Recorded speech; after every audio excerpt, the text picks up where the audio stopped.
Hello ಎಲ್ಲರಿಗೂ ನಮಸ್ಕಾರ. ಲಕ್ಷ್ಮೀರಾಮ ಕಿಚನ್ಗೆ ಸ್ವಾಗತ. ಇವತ್ತು ನಾನು ಪಡವಲಕಾಯಿಯಿಂದ ಹಾಲು ಸಾರು ಮಾಡ್ತಾಯಿದ್ದೀನಿ ನೋಡಿ. ತುಂಬ ರುಚಿಯಾಗಿರುತ್ತೆ.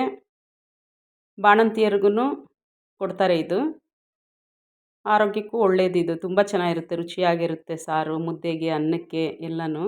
ನೋಡಿ, ಒಂದು ಸಣ್ಣ ಪಡವಲಕಾಯಿ ತೊಗೊಂಡು ನಾನು ಈ ರೀತಿ ತೊಳೆದು ಮೊದಲಿಗೆ ಕಟ್ ಮಾಡ್ಕೊತಾ ಇದ್ದೀನಿ ಸಣ್ಣ ಸಣ್ಣ ಹೋಳುಗಳಾಗಿ.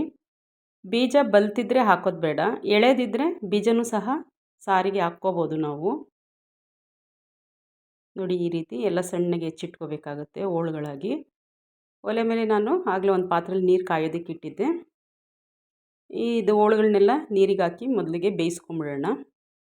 ನಂತರ 1 ಗೆಡ್ಡೆ ಬೆಳ್ಳುಳ್ಳಿ, 4 ಒಣಮೆಣಸಿನ್ಕಾಯಿ, ಹಾಗೆ 1/4 ಸ್ಪೂನಷ್ಟು ಗಸಗಸೆ, 1/4 ಸ್ಪೂನ್ ಮೆಣಸು, 1/4 ಸ್ಪೂನಷ್ಟು ಹುರ್ಗಡ್ಲೆ. ಇಲ್ಲಿ ಎಲ್ರಿಗೂ ಆದರೆ ಹಸಿ ತೆಂಗಿನಕಾಯಿ ಬಳಸ್ಕೋಬೋದು, ಒಂದು 3 ಸ್ಪೂನು. ಬಾಣಂತಿಯರಿಗಾದರೆ ಕೊಬ್ಬರಿ ಹಾಕ್ಕೋಬೇಕಾಗುತ್ತೆ ಈ ಜಾಗದಲ್ಲಿ. ಅದನ್ನು ಹಾಕ್ಕೊಂಡು ರುಬ್ಕೊಂಡು ಬರೋದು. ಹೋಳುಗಳು ಬೇಯೋದಕ್ಕೆ ಸ್ವಲ್ಪ ಎಷ್ಟು ಬೇಕೋ ಅಷ್ಟು ಸ್ವಲ್ಪ ಉಪ್ಪಾಕಿ ಬೇಯಿಸ್ಕೊಂಡಿದ್ದೀನಿ. ನೋಡಿ, ಈಗ ಬೆಂದಿದೆ. ಸಾಕು, ಇಷ್ಟು ಬೆಂದರೆ ಸಾಕು. ತೆಗೆದಿಟ್ಕೊಳ್ಳೋಣ. ಈಗ ಅದೇ ಪಾತ್ರೆಗೆ ಒಗ್ಗರಣೆ ಹಾಕ್ಕೊಳ್ಳೋಣ. ಸ್ವಲ್ಪ ಎಣ್ಣೆ, ಸಾಸಿವೆ ಹಾಕಿ, ಸಾಸಿವೆ ಸಿಡಿದ ನಂತರ ಕರಿಬೇವಿನ ಸೊಪ್ಪನ್ನು ಈಗ ಕಟ್ ಮಾಡಿ ಹಾಕ್ಕೊಂಡು ರುಬ್ಬಿರ್ತಕ್ಕಂಥ ಮಸಾಲೆನೂ ಸಹ ಸೇರಿಸ್ಕೊಳ್ಳೋಣ. ನುಣ್ಣಗೆ ರುಬ್ಕೊಂಬರಬೇಕು. ಗಸಗಸೆ ಎಲ್ಲ ಹಾಕಿರೋದ್ರಿಂದ ಅದು ಚೆನ್ನಾಗಿ ನುಣ್ಣಗಾದರೆ ಸಾರು ರುಚಿಯಾಗಿ ಬರುತ್ತೆ.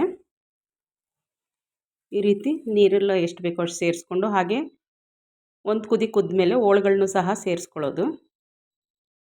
ಹೋಳುಗಳಿಗೆ ಸ್ವಲ್ಪ ಉಪ್ಪು ಹಾಕಿರ್ತೀವಿ, ಇನ್ನು ಸ್ವಲ್ಪ ನೋಡಿಕೊಂಡು ಉಪ್ಪು ಹಾಕ್ಕೋಬೇಕು ನಾವು. ಈ ರೀತಿ ಮಸಾಲೆ ಎಲ್ಲ ಚೆನ್ನಾಗಿ ಕುದಿಬೇಕು. ಹಾಲು ಹಾಕಿದ್ಮೇಲೆ ಏನು ತುಂಬ ಹೊತ್ತು ಕುದಿಸಲ್ಲ.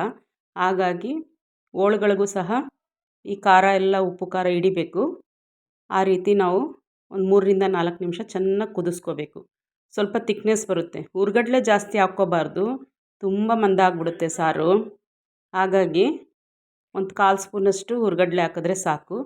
ನೋಡಿ, ಈಗ 4ರಿಂದ 5 ನಿಮಿಷ ಕುದ್ದಿದೆ ಹೋಳುಗಳ ಜೊತೆ.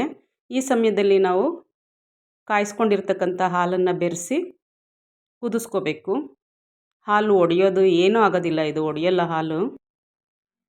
ಈ ರೀತಿ ತಿರುಗಿಸ್ಕೊಡ್ತಾ ಇದ್ದರೆ ಚೆನ್ನಾಗಿ ಬರುತ್ತೆ. ಉಪ್ಪು ನೋಡ್ಕೊಂಡು ಹಾಕ್ಕೋಬೇಕು. ಹೋಳ್ಗೆ ಹಾಕಿರ್ತೀವಿ, ಖಾರಕ್ಕೆ ಹಾಕಿರ್ತೀವಿ, ಹಾಗಾಗಿ ಬೇಕಿದ್ದರೆ ಮಾತ್ರ ಹಾಕ್ಕೋಬೇಕು, ಇಲ್ಲಾಂದರೆ ಅದೇ ಸರಿ ಹೋಗುತ್ತೆ. ನೋಡಿ, ಈ ರೀತಿ ಒಂದು 2 ನಿಮಿಷಗಳ ಕಾಲ ಕುದ್ದರೆ ಪಡವಲಕಾಯಿ ಹಾಲು ಸಾರು ರೆಡಿ ಆಯಿತು. ನನ್ನ ಚಾನಲ್ನ ಎಲ್ಲರೂ ಹೀಗೆ ಲೈಕ್ ಮಾಡಿ, ಶೇರ್ ಮಾಡಿ, ನೋಡ್ತಾ ಇರ್ರಿ, ಕಮೆಂಟ್ ಸಹ ಮಾಡಿ. ಮೊದಲನೇ ಸಾರಿ ಯಾರೆಲ್ಲ ನನ್ನ ಚಾನೆಲ್ ನೋಡ್ತಾ ಇದ್ದಾರೆ ದಯಮಾಡಿ ಸಬ್ಸ್ಕ್ರೈಬ್ ಮಾಡ್ಕೊಳ್ಳಿ. ಇನ್ನೊಂದು ಹೊಸ ರೆಸಿಪಿಯೊಂದಿಗೆ ಮುಂದಿನ ವಿಡಿಯೋದಲ್ಲಿ ಭೇಟಿಯಾಗೋಣ. ನಮಸ್ಕಾರ. Thank you.